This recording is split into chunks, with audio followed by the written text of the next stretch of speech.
এক বাংলাদেশের সাংবিধানিক নাম কি?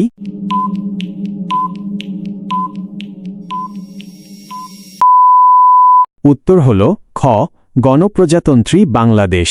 ২ বাংলাদেশের জাতীয় সংসদের প্রথম স্পিকার কে ছিলেন?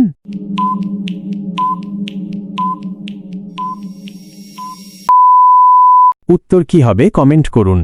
৩ ঐতিহাসিক ৬ দফা কত সালে পেশ করা হয়েছিল?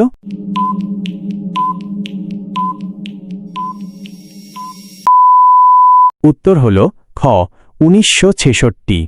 ৪ বাংলাদেশের একমাত্র প্রবাল দ্বীপ কোনটি?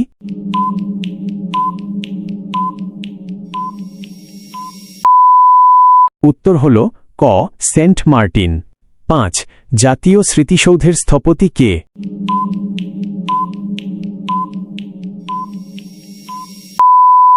উত্তর হল খ মইনুল হোসেন।